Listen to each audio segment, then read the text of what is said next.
What's good? What's good, man? We back with another reaction video. We got how to command respect if you're quiet. This is a different type of video just because a lot of people consider it OD or like nerdy or doing too much because I'm too cool to be doing stuff like this. But honestly, this stuff is so important if you want to be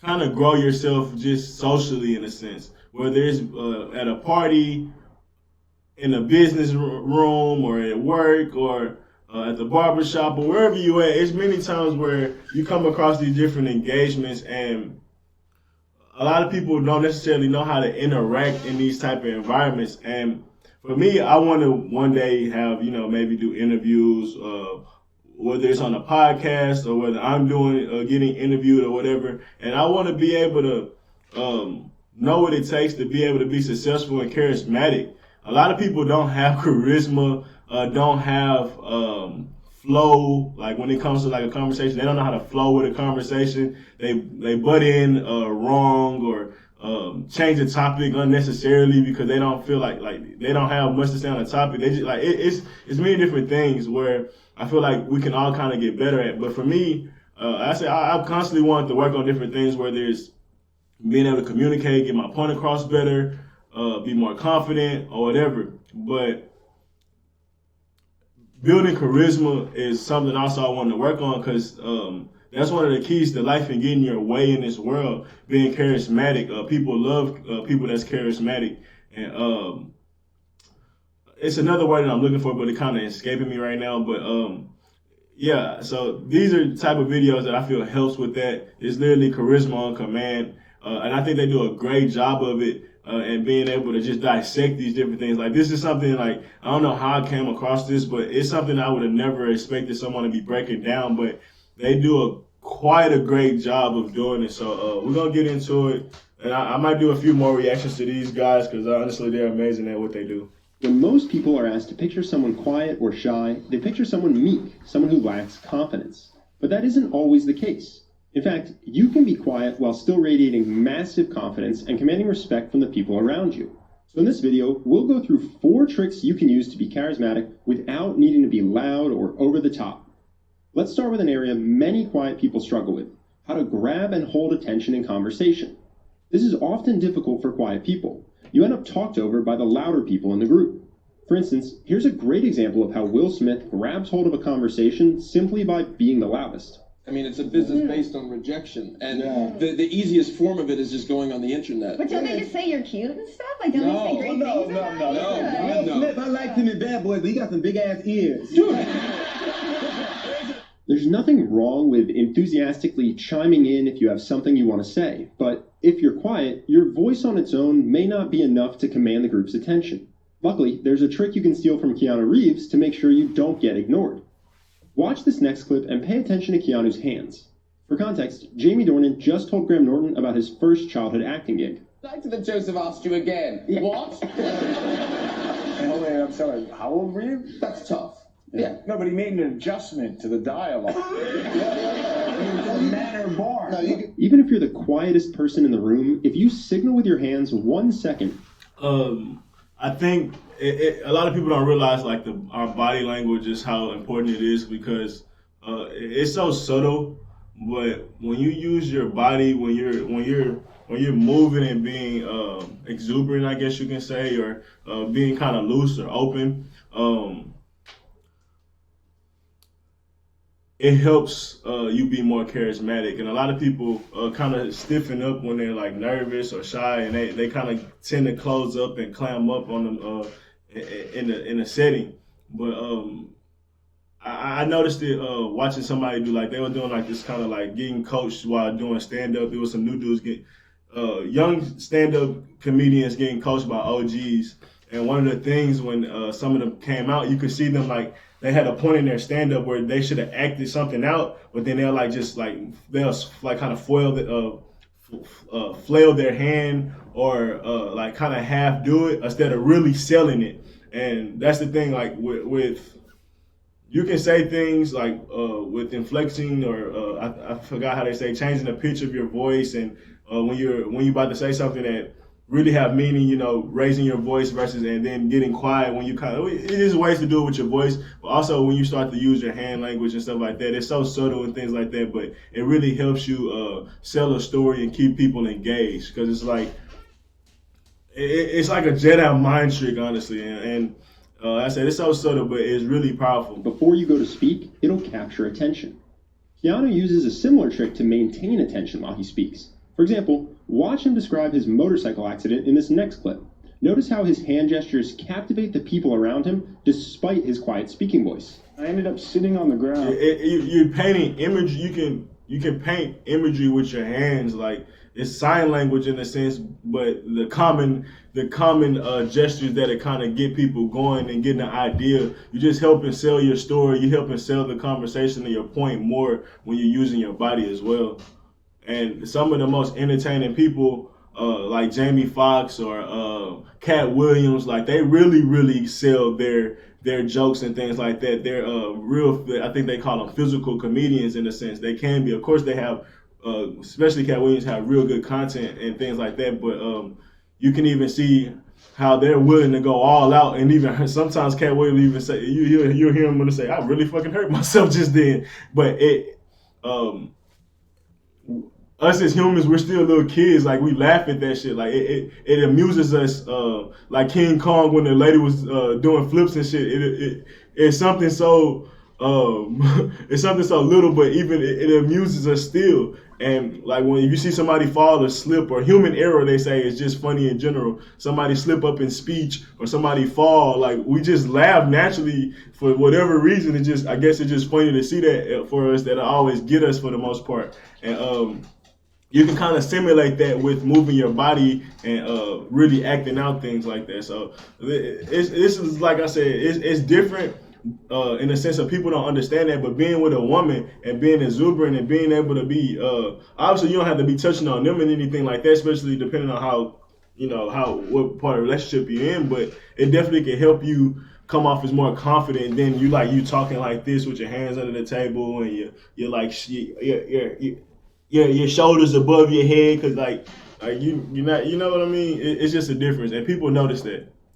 And then that bike was just lying over there, and then my tooth was cut in half. And I had blood in my mouth. You see how he even changed how he started speaking and shit, like how his tooth was hurting. He doing all these things to sell.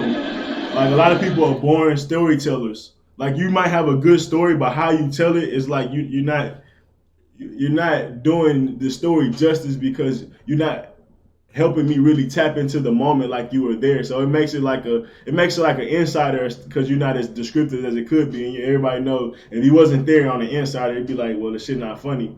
But you can do a better job in making your story come across more appealing. With your hands while you speak, you signal that even though you're speaking quietly, you deserve to be heard. There's another trick you can use if you're speaking quietly. If you want to hold someone's attention, hold their eye contact. What you call love was invented by guys like me to sell nylons. She wants to tell the world he's mine. He belongs to me, not you. She marks her man with her lips. Yes, Mad Men is scripted, but this is just as effective in real life. Whether you're flirting or giving a pitch at work, holding eye contact works wonders at conveying confidence. This is like a type of stoic that I want to be like. We all, especially in the hood, we have this saying called the loudest one. And I think many people say it, but the loudest one in the room is usually the softest. And we also say, don't fuck with the quiet dude, because you don't know what they're capable of. And this is kind of what I think this is Mad Men kind of represents. Like, you don't have to be loud and fucking like depending on even like them, like it may be a serious conversation. But if you really want to truly get your point across, becoming emotional, that's not, even if you're trying to intimidate someone, that's not necessarily the way to do it. Like Bane is one of my favorite scenes. He was like, when you put his hand on the dude's shoulder, he's like, do you still feel strong? Like he said it so subtle, he said it so low, and he didn't even have to really exert power. But the fact that he just put his hand on this man's shoulder and he knew that, well, are you gonna move my hand? Are you gonna what are you gonna do about it? That's all you kind of need, and a lot of people don't have that type of finesse and touch when it comes to engaging and getting their point across, whether it's needing to be intimidating or needing to be stern and stand up for yourself or whatnot. Like you'll see it with managers and stuff too. Like they'll get when they need to coach or something like that, they'll just be rude because that's the best way to do it. They don't have any other logical ways of going about being able to be a good coach. Trent Dilfer, he just had a video on Twitter about him yanking a dude and throwing him around as a coach. Coaches used to do that all the time, but as we progress and understand kids have their own opinion and their own feelings, and you just can't treat a kid like they don't. Even if they are doing wrong, you shouldn't just berate a kid like that because it's a child. There's ways to talk to a kid and get the point across properly. And even if you do need to be do punishment, you don't have to be all up in the face and berate a kid, especially in public and stuff like that. It's just embarrassing. It's a lot of things that's wrong with it. And but that's the way most people know how to go about it because it's a tense moment. So the only way that they really know how to handle it is by being an ass or being emotional about it. They don't have the class or the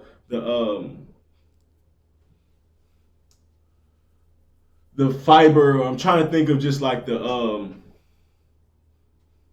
maturity to just handle it more appropriately. So a lot of times they just mishandle the situation, and you see that all the time when people just kind of don't get their way in the conversation. They just start going to attacks and things like that, where it's unproductive. Versus you can see somebody like this can do it so simple. And keeping someone engaged. If holding prolonged eye contact makes you nervous, you're in luck. Yes, it's incredibly hard to command respect if you don't make eye contact at all, but looking away at times, either when you're forming thoughts or remembering a story, can actually make your conversation feel more genuine.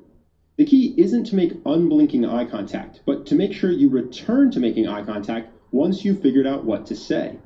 George Clooney is a fantastic person to model for this boomerang style of eye contact. Here's a quick example of it while George is talking about his kids. He goes outside and hugs my car. And he hugs it, which is bad when I'm driving. Yeah.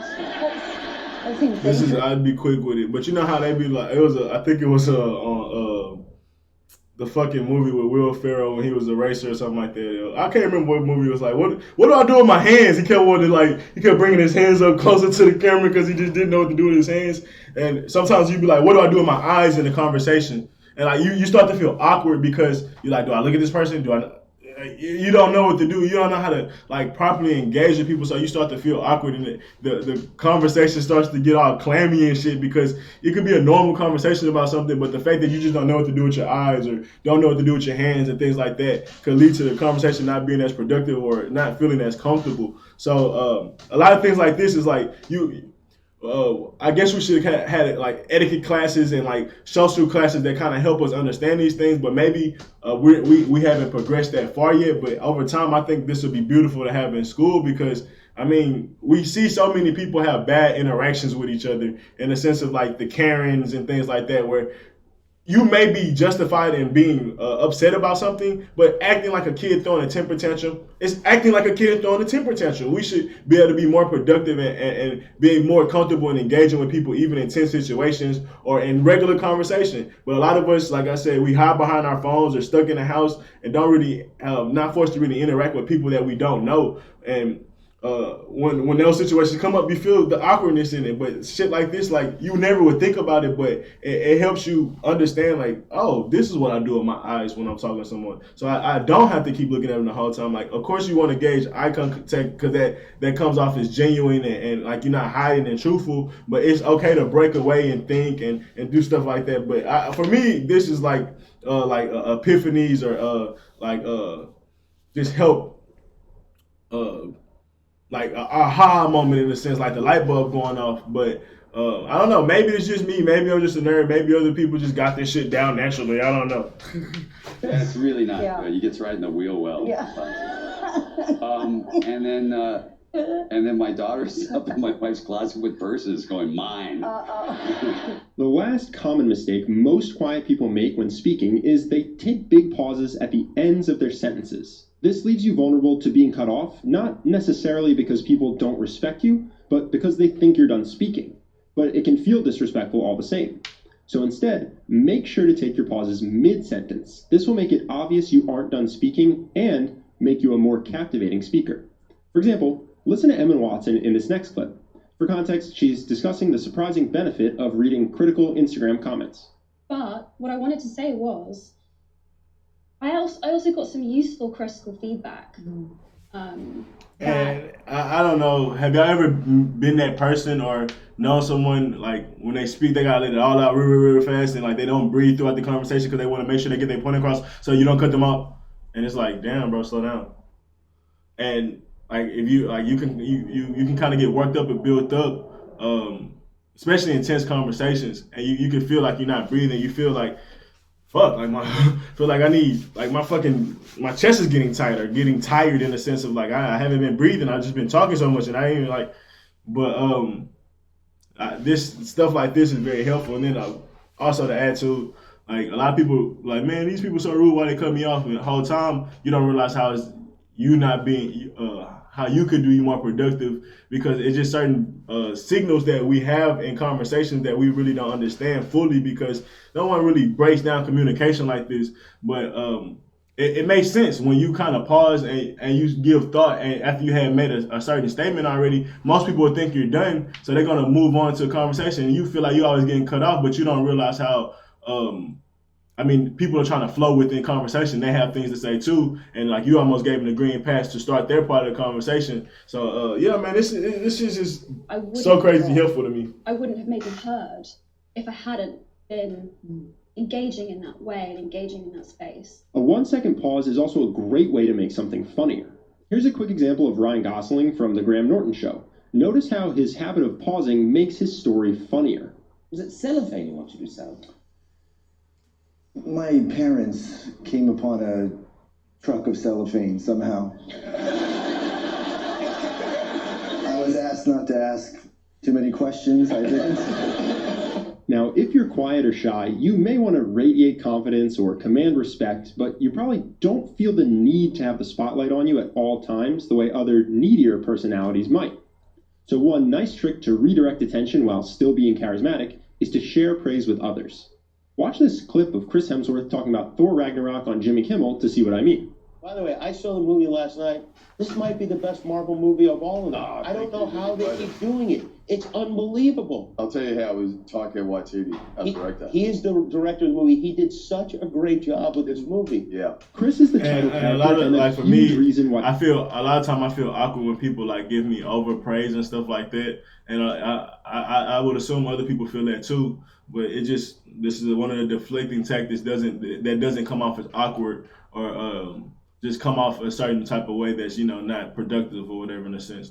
But and then it's like two birds in one stone. You also seen as this humble guy that doesn't need to keep all the attention on him and always have to be like, oh yeah, I know I'm great type shit. You don't mind sharing the spotlight with other people, even if they're there or not, either whether they're there with you or not there in a sense. So people do it all the time with their speeches and stuff like that, and it makes them come off as more humble. They don't just talk about themselves. The first thing they go through is thanking everybody that helped them get there, and that comes off a lot more humbler, and people be so like, so invested into what they have to say versus like this person that goes on a rant on how great they are in a sense. Well, those can be good, but you better be fucking entertaining when you do it. But I think I would think I'm not the only one that feels awkward when you get overpraised. Like it starts to feel weird and clammy and shit. So it's just a good way to deflect too. Why the film got such great reviews, yet he instantly redirects the praise to Taika for his directing. This habit is super helpful in any team environment, whether it's sports, group projects, or your job. Some people get this wrong because they mistakenly... What's up, guys? It's JD with Jackson, and today we're talking about this 22-inch, 5mm... think the best way to earn respect is to try to take all the credit for everything you're involved in. Ironically, by sharing the praise with others, you earn respect both for your achievement and for your humility. And as a bonus, if the teammates you're praising hear you shared credit with them, they'll like you more. Keanu Reeves is notorious for this. It's not uncommon for an actor to overstate how many of their own stunts they do, but Keanu does the opposite. He's quick to praise his stuntman, even naming him on national television just to help him get... Hey, man. Oh, that was the weakest stuntman ever. Hold on, man.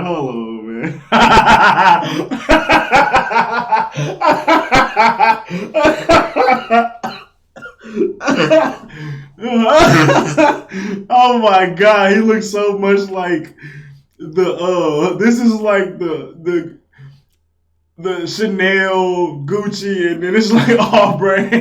This is Frosted Flakes, and then this is like Snowflakes. That nigga hair so stiff, like everything about this is fucking hilarious. Stuntman, even naming him on national television just to help him get recognition. Okay, so I'll do some fight scenes and then John Wick will get hit by a car, and that's Jackson Spidell, who's an amazing stuntman. And yes. He gets hit by the car. You do quite a lot of your own stunts, don't you? I don't do any stunts, but I do action. As much action. Oh, okay. And stunt people do stunts. But hang on. I don't get hit by a car. No, get hit by a car. They don't let me. I love that you say that. The key here isn't to duck compliments entirely or downplay your own accomplishments. Keanu admits he does a lot of the action scenes, just not the stunts. So in your own life, acknowledge the compliment with a heartfelt thank you and then redirect the praise to the other people who contributed. That way, it isn't about lowering yourself, it's about elevating others. Now that we've covered some tricks for when you're speaking, let's talk about how to exude confidence even when you're listening, simply by using your body language. Loud people tend to have louder body language, with a lot of movement and energy. It's easy to mistakenly think this is the only way to be charismatic.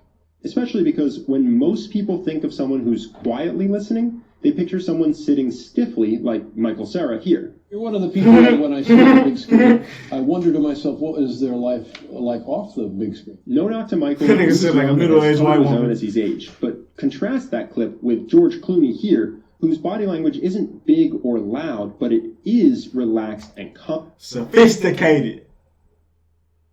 Look like wine right there. That's how I gotta tell her. Hey, nigga, you gotta start sitting like this and shit, put your leg on your knee and shit. That's when you start looking like money. That's when you start looking like money. You look at him sitting back. Hey, it's ways to look like money, man. And body language is subtle, but in certain ways that you look confident when you slouch, when you drag your feet, when you do certain things, you don't come off the same way as when you walk with a little dip, when you sit with a little lean, when you put your knee across the, you know what I'm talking about? Like just certain ways to sit. Like just how she's sitting ladylike, and that's the appropriate way for a woman to sit and look feminine and still look beautiful and classy and attractive. There's a way for a man to sit and be attractive and motherfucking firm in this motherfucking frame. You know, sometimes you put your hand right here. Black people, they gonna put their hand, you know, like the Michael Jackson, right above the crotch or whatever, and then kind of lean back, you know what I'm talking about? That's the but there's ways, man. It's so many little subtle things you could do to help you be more successful in engagements. Confident. You do hold the whole story together. You bring this guy together. Yes. Yeah. Mm-hmm. So tell us about it. Okay. You do the work. Yes, exactly. You're doing the work. Especially when you're sitting while you listen, there's a few specific things you can do to project confidence. Lean back, sit asymmetrically, and take up the project confidence. Look, oh my bad.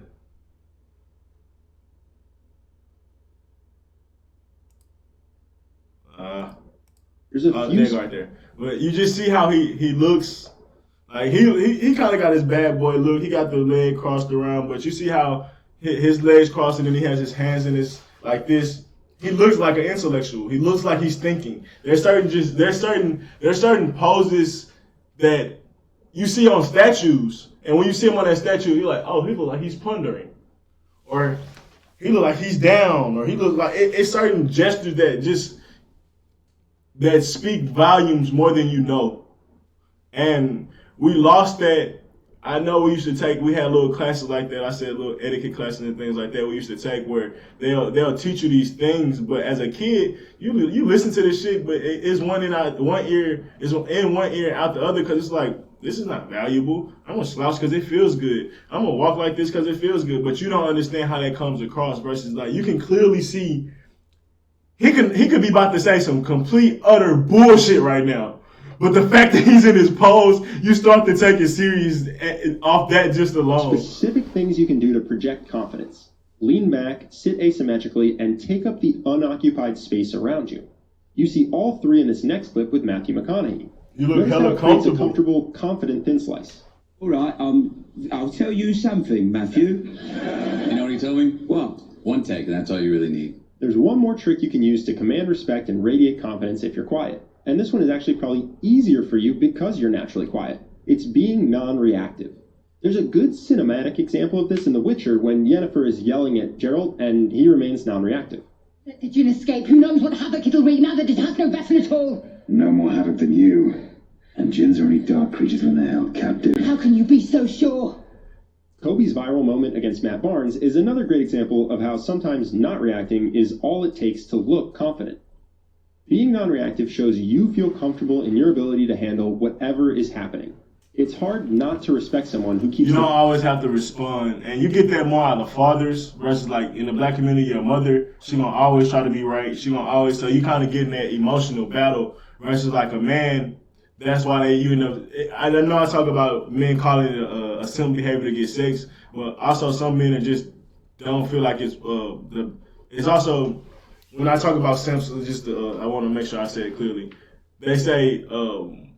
a woman's always right, and a lot of times they say that because they want to have sex or please the woman so they could get what they want out of it. But then there's a other part of that where you look at the other side because it's perspective to everything, where a man know how to pick his battles and he's just not going to go through every conversation and have to beat his chest on every different thing like we talked about earlier. Some things just not worth going through because obviously as you mature, you know how to pick your battles. And I say a lot of fathers kind of get like that. A lot of times they don't step in and say things because I mean, that's just how they feel. Like, I'm not about to waste my energy and my breath on this. And when they do, and then it also comes off as more strong when you do speak because it's many different reasons why it come off that way. But you get that, if this person's saying something now, you know they're upset. Because a lot of times they let things go, they pick their battles wisely. Like I said earlier, they don't mess with the dude that's quiet. And usually you get that from fathers. No, you do not want to get father out of his seat, or you do not want to get him out the bed after he been working all goddamn night or all day. You do not want to wake up that bear. Because if he do get up and say something, that's going to be the end of that ass. They're cool in a situation where most people would lose it. That said, you don't have to be stoic to command respect or show confidence. A great example of this was Ryan Gosling's viral reaction at the Oscars in 2017. If you don't remember, his movie La La Land was originally announced as the winner of Best Picture, only to have it taken away. The crowd looks horrified, but Ryan is smiling. Listen to him explain why here. I thought someone had been hurt. You know, the way everyone was talking amongst themselves, it felt like someone had a heart attack or worse, and it felt like someone was in danger, and then I found out that they just read the wrong name. The ability to laugh or even just quietly smile in a situation where other people might freak out screams of self-confidence. You're basically saying, whatever this is I'm facing, I know I'll be okay.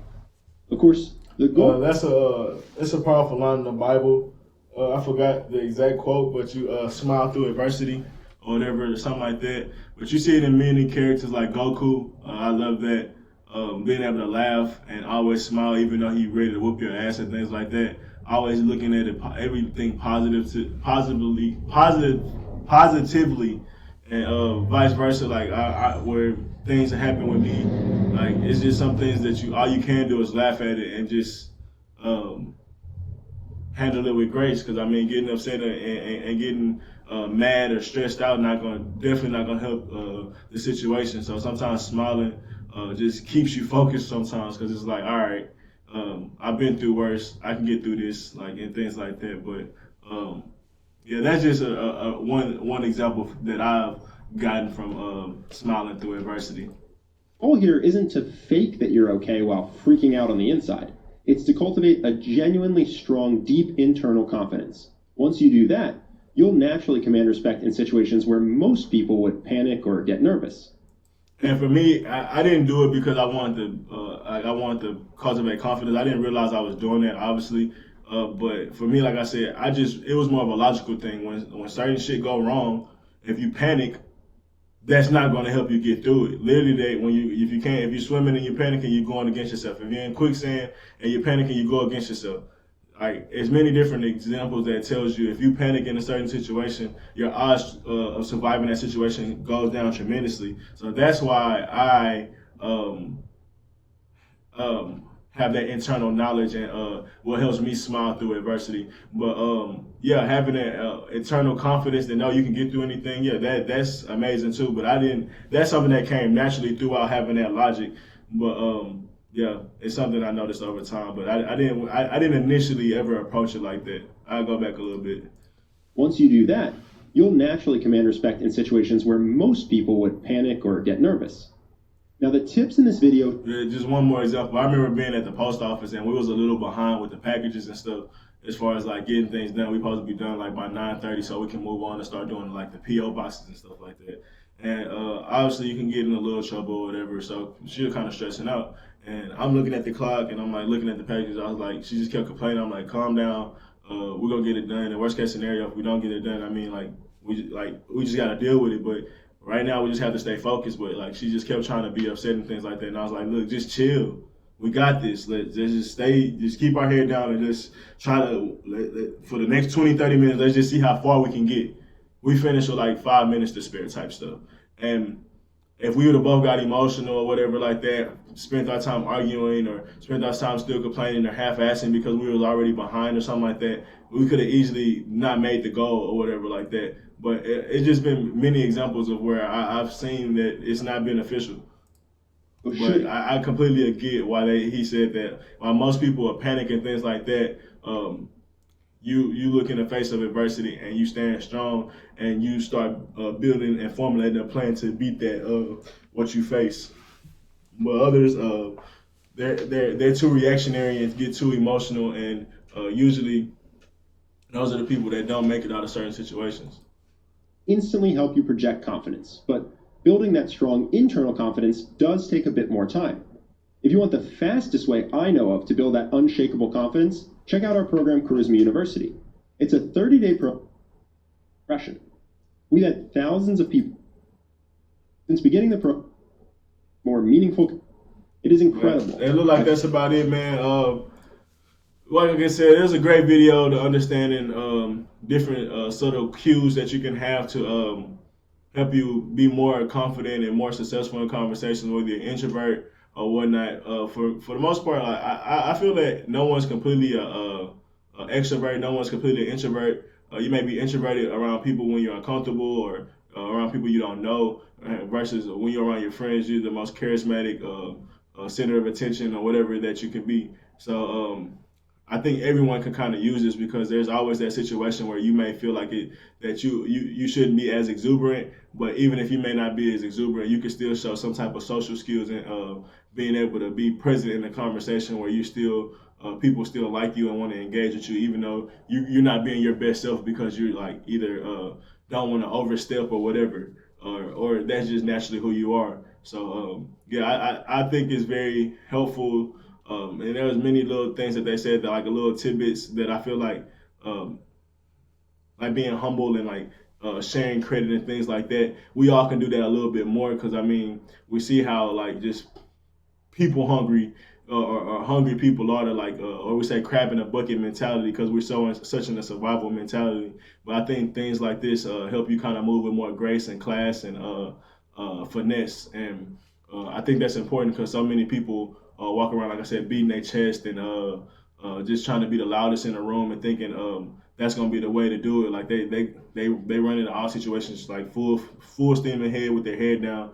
Like I said, don't have any grace or finesse, and those are people that usually just kind of like ruin certain moments or like parties or situations where like you'll be having a good conversation and then hear this person come in trying to impress everyone with their shit, but we were just having a good conversation. Everybody's interacting, but now this person got to come with their story to try to impress everyone, and it's like, all right, no one really gave a fuck. We were just having a good conversation. Now here you go trying to show the length of your dick, essentially, in a sense, or show how cool you are. Like nobody really cares, bro. Like that's not what we were doing here.